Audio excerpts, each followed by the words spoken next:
Frères et sœurs, bonjour et bon dimanche. Bienvenue à ce nouveau rendez-vous de lumière et joie. Aujourd'hui, dimanche 12 octobre 2025, nous célébrons le 28e dimanche du temps ordinaire de l'année liturgique C. Jusqu'à ce dimanche, nous avons parcouru un chemin où nous nous sommes redécouverts comme le fils aîné ou cadet de la parabole du Père miséricordieux, intendant qui dilapide les biens de son maître, ou encore un riche plongé dans ses richesses indifférent aux nécessiteux. Ce dimanche, les 10 lépreux représentent nous-mêmes, notre humanité, notre communauté. Signalons qu'en Israël, le nombre de 10 était le quotient minimum pour créer une communauté. Une communauté donc infectée aujourd'hui par le consumérisme, le relativisme et la dictature du n'importe quoi, le manque de la foi, l'idolâtrie de l'avoir et du pouvoir. Dimanche dernier, la parole de Dieu nous invitait à méditer sur les défis de la foi. La foi était présentée comme la réponse aux épreuves. Elle pouvait permettre de vivre dans l'hostilité du mal, représentée par la mer.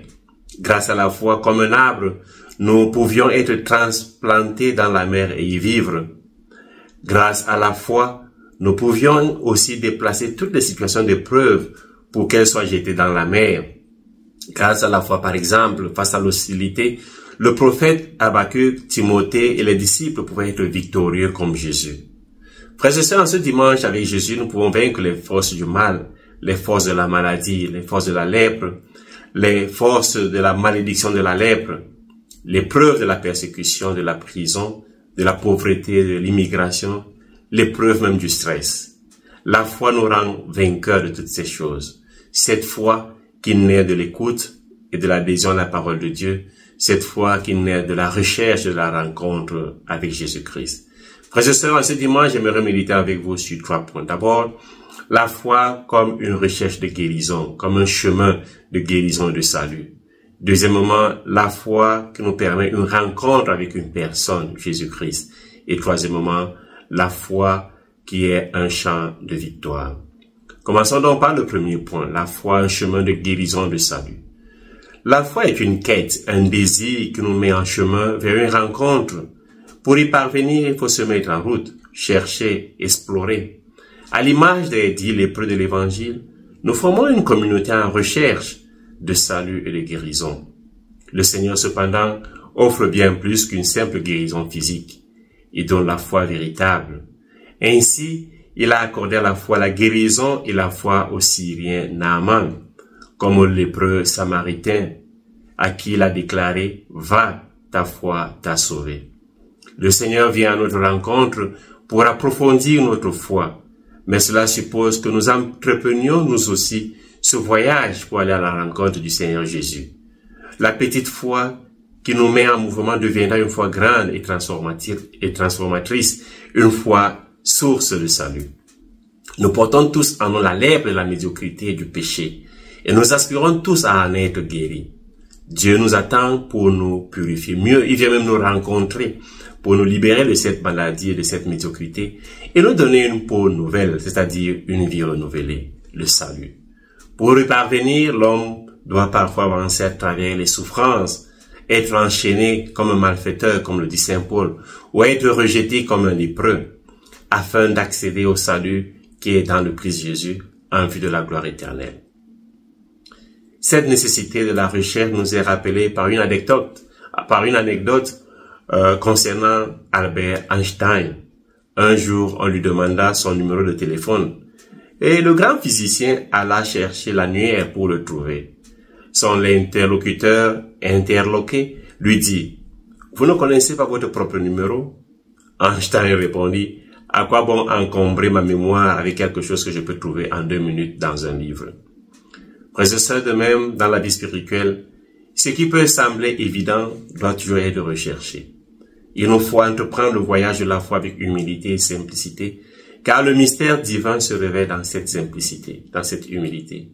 Et c'est dans la simplicité que Jésus vient à notre rencontre, dans notre village où nous sommes exclus, dans le village de l'exclusion, dans la communauté des rejetés.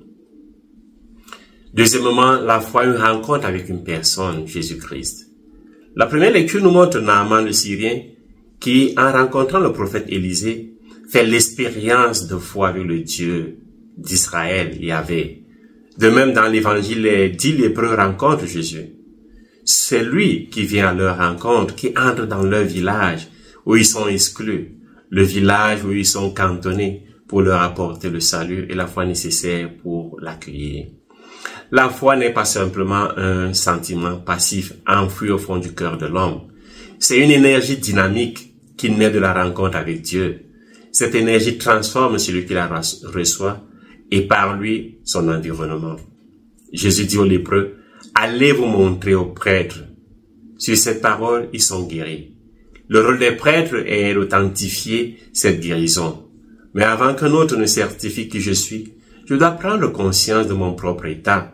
C'est précisément cette prise de conscience qui pousse le lépreux samaritain à revenir sur ses pas pour retrouver Jésus et lui exprimer sa gratitude. La première rencontre a conduit à la guérison physique. La deuxième rencontre du lépreux samaritain a conduit à la guérison spirituelle, au salut. Jésus lui dit, « Va, ta foi t'a sauvé. » Lorsque nous rencontrons Dieu par la foi, des transformations profondes s'opèrent en nous. Saint Paul le confirme dans la deuxième lecture, dans sa lettre à Timothée. C'est pourquoi je supporte tout pour ceux que Dieu a choisis, afin qu'ils obtiennent eux aussi le salut qui est dans le Christ Jésus, avec la gloire éternelle. La foi nous mène à une rencontre, et cette rencontre produit en nous une métamorphose, une transfiguration, une transformation. Le Christ nous transforme à chaque fois que nous le rencontrons véritablement. Dans la parole que nous lisons, que nous méditons, dans les sacrements, surtout dans le sacrement de l'Eucharistie, dans même la misère des pauvres, parce que les pauvres nous transforment. Le témoignage de Mère Teresa nous le confirme. La foi est donc cette force vivante qui nous fait passer de la lèpre à la guérison et de la guérison au salut. Un jour, un jeune homme stressé et perdu dans ses projets de carrière s'asseyait chaque jour sur un banc public. Un vieil homme, toujours le même, s'y trouvait déjà à nourrir les pigeons. Un jour exaspéré par cette routine qu'il jugeait absurde, le jeune homme interpella le vieux avec agacement, en lui disant « Vous ne vous ennuyez pas à faire ceci tous les jours ?» Le vieil homme lui sourit et répondit « Je n'ai jamais 2 fois la même conversation. Regardez, celui-là est prudent. Il attend que je recule. Celle-là est vorace et vaut la nourriture des autres. Aujourd'hui, un nouveau est arrivé. Il apprend la vie en communauté. C'est une leçon de vie pour moi, à petite échelle. » Puis, le vieil homme fixant le jeune ajouta « Vous courez après quelque chose. Moi, je suis déjà arrivé. La question n'est pas de savoir ce que vous voulez devenir, mais qui vous êtes en devenant cela. » Il reprit « La question n'est pas de savoir ce que vous voulez devenir, mais qui vous êtes en devenant cela. » Cette brève conversation fut un électrochoc et le jeune homme commença à reconsidérer ses choix, non plus en termes de succès, mais d'épanouissement. Sa transformation fut un recentrage sur l'essentiel. Cela nous interroge lorsque nous courons après nos projets. Avons-nous conscience de qui nous sommes réellement? Frères et sœurs, la foi nous mène à la rencontre de Jésus. Et cette rencontre nous révèle l'essentiel, la gratitude. Elle nous permet de reconnaître que nous sommes nous-mêmes un don de Dieu. La foi le remède à notre lèpre, tout ce qui nous éloigne de Jésus. Mais pour parvenir à la guérison parfaite qu'est le salut, nous devons, comme le Samaritain, savoir dire merci, rendre grâce à Dieu. Jésus veut nous donner l'essentiel, le salut.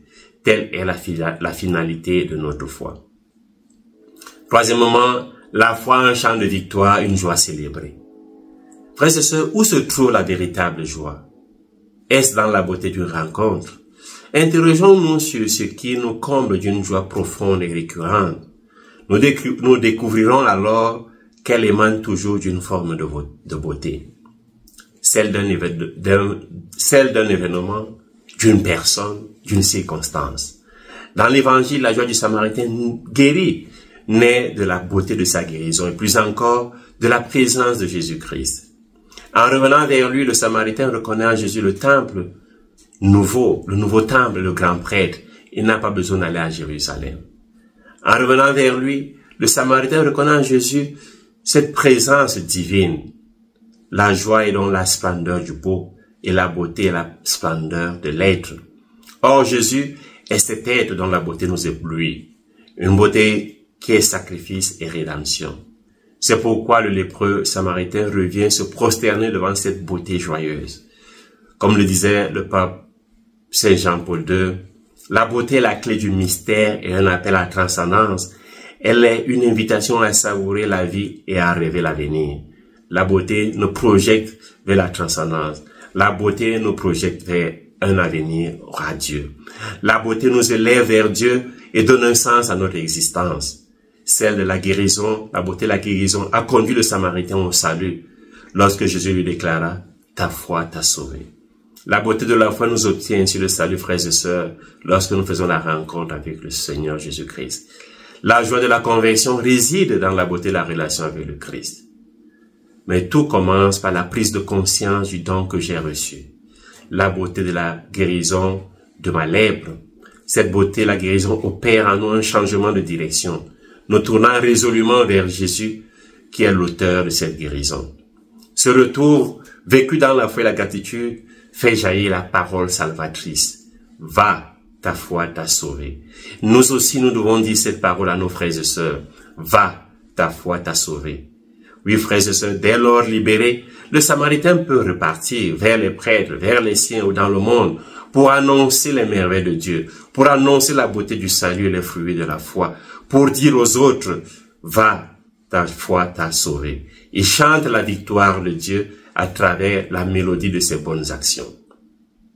Frères et sœurs, j'aimerais maintenant partager avec vous aussi cette troisième anecdote. Jean-Philippe, comptable pendant 15 ans, vivait un malaise profond dans son travail. Sa seule passion était la boulangerie. À 40 ans, il a tout quitté pour se former et ouvrir une boulangerie dans un village qui en comptait déjà 2. Beaucoup le crurent fou. Le marché était saturé et il manquait d'expérience. Ses débuts furent difficiles, marqués par des pains souvent ratés et une clientèle rare. Mais plutôt que de reproduire le pain classique, il choisit de se spécialiser dans les pains bio, au levain ancien, à la base de céréales rares de la région. Il passa des nuits entières à perfectionner son art. Peu à peu, la renommée de son pain d'exception se diffusa. Aujourd'hui, des clients parcourent des kilomètres pour se fournir chez lui. Et un guide gastronomique influent l'a cité comme l'une des meilleures boulangeries de France. Sa victoire est celle du courage d'avoir suivi sa passion au mépris de toute logique économique. La foi nous donne la victoire, frères et sœurs, la victoire sur nos lèpres intérieures, sur nos exclusions, sur nos enfermements. Nous devons sortir pour aller rencontrer Jésus, qui déjà est en route pour nous rencontrer. Jésus nous libère des communautés du péché et des chaînes de l'addiction pour nous offrir la victoire et nous donner le salut. Saint Paul nous invite à nous souvenir toujours de Jésus. Il faut se souvenir de Jésus parce que Jésus est Seigneur. Se souvenir de Jésus, c'est faire route avec Jésus, se mettre en chemin avec lui. Parce que Jésus nous donne la vie, Jésus nous donne son règne, souvenons-nous de lui. C'est-à-dire, vivons en sa présence chaque instant de nos jours et tout au long de nos jours. Bon dimanche, loué soit Jésus-Christ et que Dieu vous bénisse.